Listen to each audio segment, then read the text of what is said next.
Hello, today I'm going to be rotating the tires on my 1997 Jeep Wrangler Sport, and the reason I'm doing that is so it extends the life of my tires. It's good to rotate your tires if you have a rear-wheel drive or front-wheel drive car, and it being a Jeep Wrangler, I have rear-wheel drive, so I'll be showing you guys how to rotate those and extend the life of your tires. It's a tad bit wet and snowy where I'm at, so I'm going to be using a generator that's in a dry parking spot so that I can run the impact to take off all my lug nuts. It sucks to do it by hand. I already tried, and I can get them loose, but it definitely takes me a little bit of time, and the use of a pipe to get more torque out of the socket is a little bit much. But here's the Jeep, and I'll be showing you guys how to jack it up so you can rotate your tires. So I'm back here at the rear axle, and I've got my jack stands somewhat in place, so I'll have those ready to go up whenever I lift the Jeep up. And I want it to be in between the shocks and then this bracket here, so I've got a nice little space for the jack stand on that side, and same thing on this side here. It's in between, like right butt up against the shock basically. And I'm going to use this jack here to lift it up by its pumpkin, and I'm just going to do this slowly and make sure it's level and in the middle of the pumpkin so that everything just goes up in one swoop. I typically jack it up until there's a little bit of a gap underneath the tires and they can spin freely. Then I'll put the jack stand up into its place, and this will just make it easier whenever you go to take off and put on tires, having that little gap underneath each tire. With the Jeep lifted up and the jack stands in a good position to hold the axle up, I'm going to slowly lower this jack down. And now, the axle is resting on the jack stands and the tires are off the ground. I've done something similar up front. I've got both tires off the ground and they'll freely spin. So now I'm going to get to work on the lug nuts. I'm going to take all of the lug nuts off of these tires with this here impact.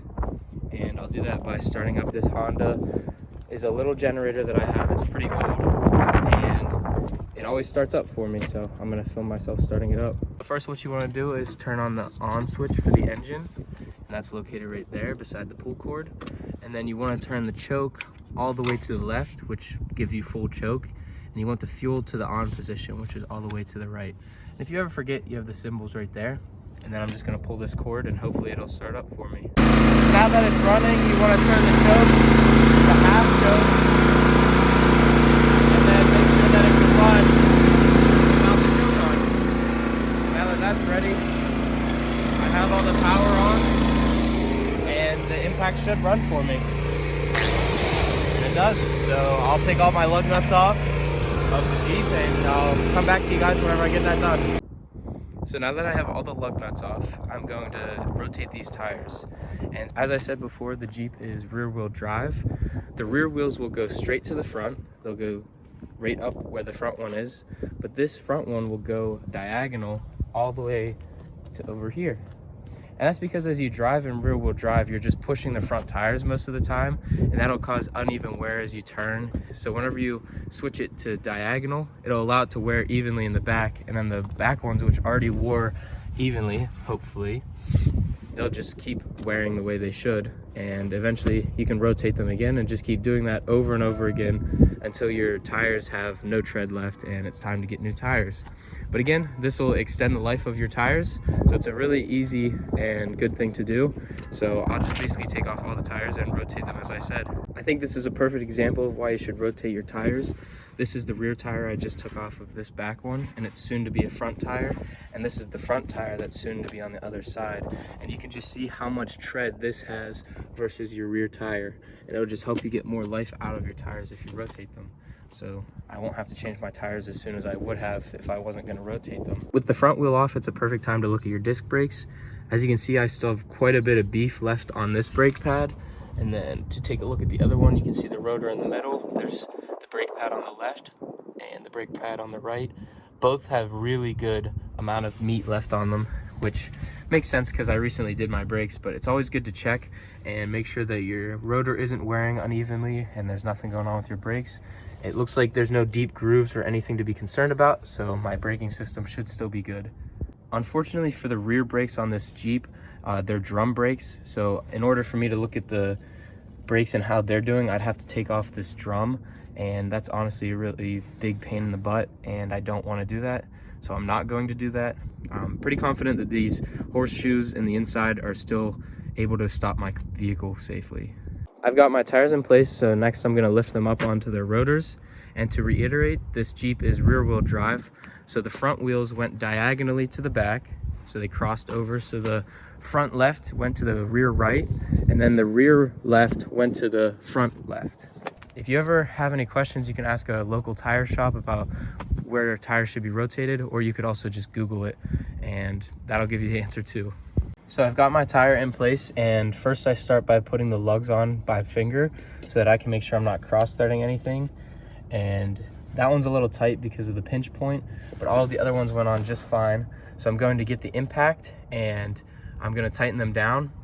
And first I'll start with this top one, then I'll go diagonal to this bottom one, and then I'll go over here, and then here, and then there. And that just makes a star pattern to make sure everything gets tightened down in a even amount rather than just going around in a circle. It's better to do it in a star pattern to ensure that everything's uptight. And I'll do that with each of my tires, and then I'll drop the Jeep and hand tighten each one of these in the same star pattern as I just showed you to make sure that everything's snug and I don't run into issues on a highway, because I don't truly trust impacts. I always like to make sure that everything's nice and tight with a socket and a wrench, and I just like that the pipe allows me to add more torque than that impact probably can do, because I was able to get these lug nuts off very easily with the pipe and the socket, but the impact struggled a little on some of them. So I know that I can put more pressure on these and torque them down better. Now that I have all my lugs nice and snug, I'm back here at the rear axle to get the jack stands out. And to do that, I'm going to be pumping it up so that the axle is no longer resting on them. And my jack stands are ratchet, so all I have to do is pull up on this and they'll fall. I'll pull them out here. This one too. And then we'll allow the Jeep to slowly lower back onto its suspension. If this thing will allow me to loosen it. There we go. Now the Jeep's resting on its tires. I'll be doing the same thing to the front. I'll just jack it up, pull the jack stands out, and slowly lower it back on its suspension. Please be very careful around jack stands and jacks. I had a friend that lost his father because he got crushed by his vehicle. So I always try to reach in with all of my body outside of the vehicle area and just reach one extremity at a time and just try to stay out from underneath the where the jack stands could possibly drop the vehicle.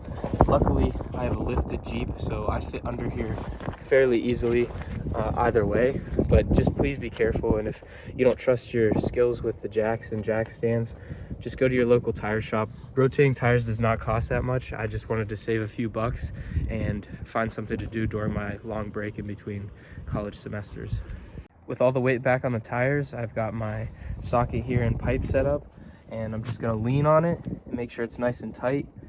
You don't want to go too far because you can snap lug nuts, but I definitely want to make them tight and just to where they stop moving basically.